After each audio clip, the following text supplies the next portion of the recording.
Budget car നോക്കുന്നുണ്ടോ, അതും ഈ ഒരു സെഗ്മെൻറ്റിൽ ഏറ്റവും ലോ മെയിൻ്റനൻസിൽ ഏറ്റവും കൂടുതൽ മൈലേജ് തരുന്ന ഓൾട്ടോ 800 എന്നുള്ള 2015 മോഡൽ ഈ ഒരു വാഹനം അവൈലബിൾ ആണ്.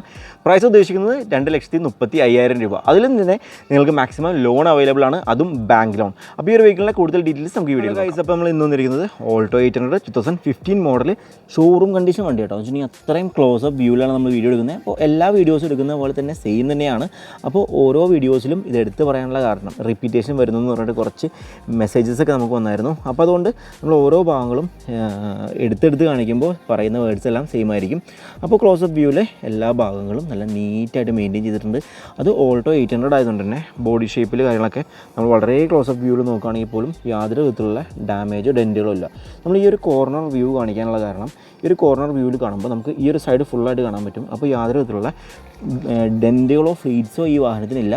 പക്ഷേ അത്തരത്തിലുള്ള വാഹനങ്ങളാണെങ്കിൽ ഇത്രയും ക്ലോസ് അപ്പ് വ്യൂവിൽ പോകാൻ നേരത്ത് നമുക്ക് നല്ല നീറ്റായിട്ട് അതിൻ്റെ ആ ഒരു ഇപ്പോൾ ഈ വാഹനം കാണുന്നൊരു ക്വാളിറ്റി ഇല്ലായിരിക്കും. ഈ ഒരു സൈഡ് വ്യൂവിലൊക്കെ നമുക്ക് ഒരു ബോഡിയിൽ വരുന്ന ഫ്ലീറ്റ്സ്, അതായത് വേവ്സ് പോലെ നമുക്ക് കാണാൻ പറ്റും. നമ്മൾ ഇൻസ്റ്റാഗ്രാമിൽ തന്നെ ഒരുപാട് വണ്ടികൾ സെയിൽ ചെയ്യുന്ന വീഡിയോസ് വരാറുണ്ട്. അപ്പോൾ അത്തരത്തിലുള്ള വീഡിയോസിൽ പലരും ജസ്റ്റ് ഈ ഒരു ലെങ്ത്തിൽ മാത്രമാണ് വീഡിയോസ് പോസ്റ്റ് ചെയ്യാറുള്ളൂ. അപ്പോൾ അതിൻ്റെ റീസൺ എന്താ വെച്ചിട്ടുണ്ടെങ്കിൽ ഫ്രണ്ടിൽ നിന്ന് കാണുമ്പോൾ ഓൾറെഡി പോളിഷ് ചെയ്തിട്ട വണ്ടിയാണെങ്കിൽ ബോഡി ഷേപ്പ് ഇല്ലയെന്നുണ്ടെങ്കിലും നമുക്ക് നല്ല നീറ്റായിട്ട് ഫീൽ ചെയ്യുകയും ചെയ്യും. പക്ഷേ ഈ ഒരു ഹെഡ് ലാമ്പിൻ്റെ ഗ്യാപ്പുകളും ഈ ഒരു എഡ്ജസും കാര്യങ്ങളൊക്കെ നമ്മൾ എടുത്ത് പറയാനുള്ള കാരണം നമുക്ക് റീപെയിൻറ്റിൻ്റെ കണ്ടീഷൻ, അതുപോലെ തന്നെ ഇടിച്ചിട്ട് ചെറിയ ചെറിയ തട്ടുകളോ ഡെൻറ്റുകളോ ഉണ്ടായിട്ട് നമ്മൾ അപ്പം റീപെയിൻറ്റ് ചെയ്ത് ഇറക്കിയ വണ്ടിയൊക്കെ ആണെങ്കിൽ ഈ ഒരു കോർണർ വ്യൂവിൽ നിന്ന് കാണുമ്പോൾ അറ്റം വരെയുള്ള ആ ഒരു ഗ്ലോസി ഫിനിഷിംഗ് ഉണ്ടാവില്ല. ഈ ഒരു ക്യാരക്ടർ ലൈൻസിൻ്റെ ആ ഒരു ഭാഗത്തൊക്കെ ചെറിയ ചെറിയ ഡെൻറ്റുകൾ നമുക്ക് കാണാൻ പറ്റും. അപ്പോൾ അത്തരത്തിലുള്ള ഗ്യാപ്പുകളോ അതുപോലെ തന്നെ ഈ ബോണറ്റിൻ്റെ ടോപ്പിൽ വരുന്ന ഗ്യാപ്പുകളാണെങ്കിലും ഹെഡ് ലാമ്പിൻ്റെ ഫ്രണ്ടിൽ വരുന്ന ഗ്യാപ്പുകളാണെന്നുണ്ടെങ്കിലും ഇതിൻ്റെ ഫ്രണ്ട് ബമ്പർ ഗ്രില്ല് പോലത്തെ എല്ലാ ഭാഗങ്ങളും നമ്മൾ നോക്കുകയാണെങ്കിലും ഈ ഒരു വാഹനം ആസ് ഇറ്റ് ഈസ് കണ്ടീഷനിൽ നല്ല നീറ്റായിട്ട് മെയിൻറ്റെയിൻ ചെയ്തിട്ടുണ്ട്. സെക്കൻഡ് ഓണർഷിപ്പാണ്. 48,000 കിലോമീറ്ററാണ് ഓടിയിരിക്കുന്നത്. ലോൺ അവൈലബിൾ ആണ്. ഏകദേശം 50,000 ആണ് നിങ്ങൾക്ക് ഡൗൺ പേയ്മെൻറ്റ് വരാം. ടയേഴ്സിൻ്റെ കണ്ടീഷൻ പറയുകയാണെങ്കിൽ ഗുഡ് ഇയറിൻ്റെ ടയേഴ്സാണ്. എല്ലാം ഒരു 90%, ഒരു 80 to 90% കണ്ടീഷനുള്ള ടയേഴ്സും അവൈലബിൾ ആണ്. അതുപോലെ തന്നെ വിൻഡോസാണ്, മിറേഴ്സ് ആണെങ്കിൽ പോലും യാതൊരു വിധത്തിലുള്ള ഡാമേജോ കാര്യങ്ങളൊന്നും ഇല്ലാതെ നല്ല നീറ്റായിട്ടുണ്ട്. പിന്നെ നമ്മൾ ക്യാരക്ടർ ലൈൻസിൻ്റെ കാര്യമൊക്കെ പറഞ്ഞായിരുന്നു. ഈ ഒരു വാഹനം കാണാൻ സൂപ്പറാണ്. വൈറ്റ് കളറിൽ പെയിൻറ്റ് ഡാമേജ് കാര്യങ്ങളൊന്നും ഇല്ലാതെ നല്ല നീറ്റായിട്ട് മെയിൻറ്റെയിൻ ചെയ്തിട്ടുള്ള വാഹനം തന്നെയാണ്.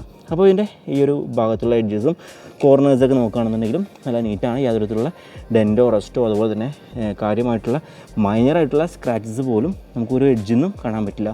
അപ്പോൾ അത്രയും നീറ്റായിട്ട് വെഹിക്കിൾ കസ്റ്റമർ മെയിൻറ്റെയിൻ ചെയ്ത് യൂസ് ചെയ്യുന്നുണ്ട്.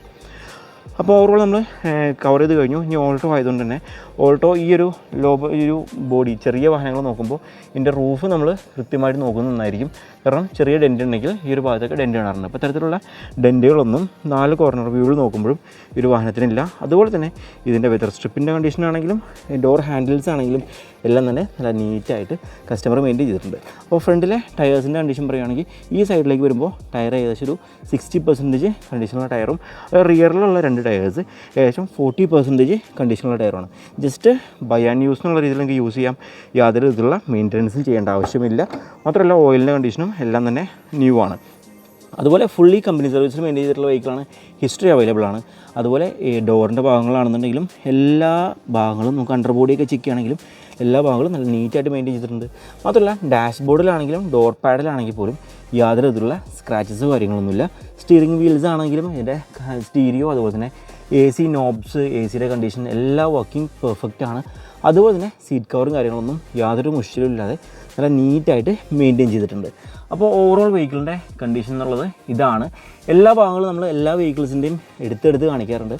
അപ്പോൾ അത് വാങ്ങാൻ ഉദ്ദേശിക്കുന്നവർക്ക് വണ്ടി കാണാതെ തന്നെ ഡയറക്റ്റ് വന്ന് കാണുമ്പോൾ അവർ മിസ് ചെയ്യുന്ന ഭാഗങ്ങൾ വരെ നമ്മൾ ഇടാറുണ്ട്. എന്നാലും ചെറിയ ചെറിയ എന്തെങ്കിലും ഡെൻറ്റുകൾ മിസ്സാവുകയാണെങ്കിൽ നിങ്ങൾ ഡയറക്റ്റ് വരുമ്പോൾ നോക്കേണ്ടതാണ്. നമ്മൾ വീഡിയോ എടുത്ത് പോകുമ്പോൾ ചില കാര്യങ്ങൾ ചെറിയ രീതിയിലാണെങ്കിൽ പോലും നമ്മൾ ആ ഷൂട്ട് ചെയ്യുന്നതിൻ്റെ ഇടയ്ക്ക് വിട്ടുപോകും. ശരിക്കും ഒരു ലൈവ് പോലെ തന്നെയാണ് നമ്മളത് ഷൂട്ട് ചെയ്യുന്നത് കേട്ടോ.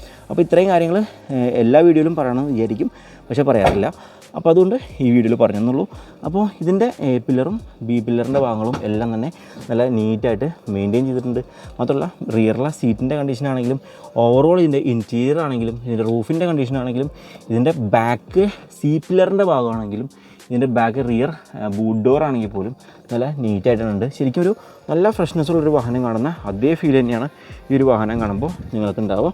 അതുപോലെ തന്നെ ബൂട്ട് ഡോർ ഓപ്പൺ ചെയ്ത് കഴിഞ്ഞിട്ടുണ്ടെങ്കിൽ നമുക്ക് റിയറിലുള്ള കോർണേഴ്സും ആ ഒരു വാട്ടർ ചാനലും കാര്യങ്ങളൊക്കെ നോക്കുകയാണെന്നുണ്ടെങ്കിലും നല്ല നീറ്റായിട്ട് തന്നെ മെയിൻറ്റെയിൻ ചെയ്തിട്ടുണ്ട്.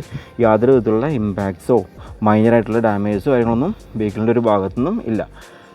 അപ്പോൾ ഓവറോൾ റിയർ ഭാഗത്തു നിന്നുള്ള ക്വാളിറ്റി ഇതാണ്.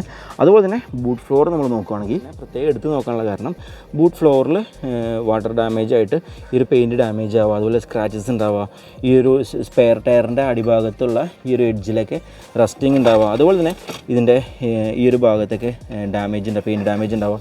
അപ്പോൾ അത്തരത്തിലുള്ള ഡാമേജ് കാര്യങ്ങളൊന്നും കാര്യമായിട്ട് വാഹനത്തിനില്ല. അപ്പോൾ ഓവറോൾ ഇതിൻ്റെ റിയർ ഭാഗം ഫുള്ളായിട്ട് നമ്മൾ കവർ ചെയ്തെന്ന് വിചാരിക്കുന്നു. ഇനി നമുക്ക് ഈ ഒരു സൈഡിലുള്ള ഡോറും കാര്യങ്ങളൊക്കെ ഓപ്പൺ ചെയ്ത് നോക്കാം. അപ്പോൾ സി പില്ലറിൻ്റെ ഭാഗങ്ങളാണെന്നുണ്ടെങ്കിലും ബി പില്ലറിൻ്റെ ഭാഗങ്ങളാണെന്നുണ്ടെങ്കിലും എല്ലാ ഭാഗങ്ങളും നല്ല നീറ്റായിട്ട് തന്നെ മെയിൻറ്റെയിൻ ചെയ്തിട്ടുണ്ട്. യാതൊരു വിധത്തിലുള്ള അഴുക്കുകളോ മൈനറായിട്ടുള്ള റസ്റ്റിങ് പോലത്തെ ഇഷ്യൂസ് ഒന്നും തന്നെ വെഹിക്കിളിനില്ല. അപ്പോൾ വളരെ കുഞ്ഞു വാഹനമാണ്, ഒറ്റ ഫ്രെയിമിൽ നമുക്ക് ഇത് ഫുള്ളായിട്ട് നോക്കി ഫിനിഷ് ചെയ്യാൻ പറ്റുന്നുണ്ട്. അപ്പോൾ ഇതാണ് ഈ വെഹിക്കിളിൻ്റെ കണ്ടീഷൻ എന്നുള്ളത്. അപ്പോൾ ഡാഷ്ബോർഡ് നമ്മൾ ഫുള്ളായിട്ട് കവർ ചെയ്തെടുക്കുന്നുണ്ട്. നല്ല നീറ്റായിട്ട് തന്നെ ഉണ്ട്. യാതൊരു വിധത്തിലുള്ള സ്ക്രാച്ചസോ പെയിൻറ്റ് ഡാമേജോ കാര്യങ്ങളൊന്നും തന്നെ വാഹനത്തിനില്ല. അപ്പോൾ ഈ ഒരു വാഹനത്തിന് ഞാൻ പറഞ്ഞില്ലേ ബാങ്ക് ലോൺ അവൈലബിൾ ആണ്. നമ്മൾ കൂടുതലും ഈ ഫിനാൻസ് പ്രൊമോട്ട് ചെയ്യാറില്ല. കാരണം നോർമലി നിങ്ങൾക്കറിയാം നമ്മളൊരു ഫിനാൻസ് കമ്പനിയുമായിട്ട് ടൈപ്പ് ആയി കഴിഞ്ഞിട്ടുണ്ടെങ്കിൽ പെർ ലാക്ക് റുപ്പീസിന് 3000 റുപ്പീസ് വെച്ചിട്ടാണ് അവർ നമുക്ക് കമ്മീഷൻ തരാം. അത് ഏത് ഫിനാൻസ് ആണെങ്കിലും അങ്ങനെ തന്നെയാണ്. അപ്പോൾ അത്തരത്തിൽ ഫിനാൻസിൽ മാക്സിമം ഫിനാൻസിൽ വണ്ടികൾ സെയിൽ ചെയ്യുകയാണെന്നുണ്ടെങ്കിൽ നമുക്ക് നല്ല രീതിയിലൊരു പ്രോഫിറ്റും കൂടിയാണ്. പക്ഷേ അത്തരത്തിലുള്ള ഫിനാൻസിൽ നിന്ന് കിട്ടുന്ന എമൗണ്ട് നമ്മൾ മാക്സിമം ഫിനാൻസിൽ വണ്ടികൾ ചെയ്യുമ്പോൾ ഉള്ള കുഴപ്പമെന്ന് വെച്ചിട്ടുണ്ടെങ്കിൽ നമുക്ക് നല്ല വരുമാനം എടുക്കും. പക്ഷേ ഈ എടുക്കുന്നവർക്ക് എല്ലാവർക്കും ഫിനാൻസ് അടച്ചടച്ച് തീരാത്തൊരു ഇഷ്യൂസ് ഉണ്ടാകും. അപ്പോൾ അതുകൊണ്ട് ഫിനാൻസ് നമ്മൾ പ്രൊമോട്ട് ചെയ്യുന്നില്ല. പക്ഷേ ഈ ഒരു വാഹനം മാരുതി സുസുക്കിയുടെ വാഹനം ആയതുകൊണ്ടും 2015 മോഡൽ ആയതുകൊണ്ടും നിങ്ങൾക്ക് HDFC ICICI പോലത്തെ ബാങ്ക് ലോൺ മാന്യമായ ഫിനാൻസിന് അവൈലബിൾ ആണ്. അതുകൊണ്ട് തന്നെയാണ് ഫിനാൻസ് അവൈലബിൾ ആണ് എന്നുള്ളത് നമ്മൾ പ്രത്യേകം എടുത്ത് പറഞ്ഞത്. ഇപ്പോൾ ആപ്പറോണിൻ്റെ ഭാഗങ്ങൾ നോക്കുകയാണെന്നുണ്ടെങ്കിലും ഇതിൻ്റെ അപ്പർ ക്രോസ് നോക്കുകയാണെന്നുണ്ടെങ്കിലും ഹെഡ് ലാമ്പ് സപ്പോർട്ട്, അതുപോലെ അപ്പർ ക്രോസിൻ്റെ ഭാഗങ്ങൾ, ഫൈബർ പാർട്ടുകൾ, എല്ലാ ഭാഗങ്ങളും നമ്മൾ നോക്കുകയാണെന്നുണ്ടെങ്കിൽ യാതൊരു ആക്സിഡൻറ്റോ കാര്യങ്ങളൊന്നും ഇല്ലാതെ നല്ല നീറ്റായിട്ട് മെയിൻറ്റെയിൻ ചെയ്തിട്ടുണ്ട്. അതുപോലെ ബാറ്ററി കണ്ടീഷനും ന്യൂ ബാറ്ററിയാണ്. മാത്രമല്ല ഈ ഒരു ആപ്രോൺ സൈഡും കാര്യങ്ങളൊന്നും യാതൊരു ഡാമേജോ കാര്യങ്ങളൊന്നുമില്ല. അപ്പോൾ ഇനി ഇതിൻ്റെ എഞ്ചിൻ്റെ ടോപ്പ് നോക്കുമ്പോൾ ഈ കാണുന്നത് സോപ്പിൻ്റെ പതയാട്ടോ. വെച്ചിട്ടുണ്ടെങ്കിൽ ഇതിനകത്ത് ആഡ് ചെയ്തിട്ടുള്ള വിൻഷീൽഡ് വാഷറിൻ്റെ ആ ഒരു ഫോം ഇവിടെ നിന്ന് ചാടിയിരിക്കുന്നതാണ്. അതല്ലാതെ യാതൊരു വാഷിങ്ങോ കാര്യങ്ങളൊന്നും ചെയ്യാതെ തന്നെ യാതൊരു ഓയിൽ ലീക്സ് കാര്യങ്ങളൊന്നും ഇല്ലാതെ പെർഫെക്റ്റ് എഞ്ചിനും അതുപോലെ ഓയിലും അതുപോലെ തന്നെ എൻ്റെ കൂളൻറ്റിൻ്റെ കണ്ടീഷനും എല്ലാം തന്നെ ബെസ്റ്റ്. 2,35,000 റുപ്പീസാണ്. ഇൻട്രസ്റ്റ് ഉള്ളവർക്ക് തീർച്ചയായിട്ടും കോൺടാക്ട് ചെയ്യാം. താഴെ ഡിസ്ക്രിപ്ഷനിൽ നമ്മൾ കോൺടാക്ട് നമ്പർ ഡീറ്റെയിൽസ് എല്ലാം കൊടുത്തിട്ടുണ്ട്. മാത്രമല്ല മറ്റൊരു വീഡിയോയുമായി കാണുന്നവരെ ബൈ.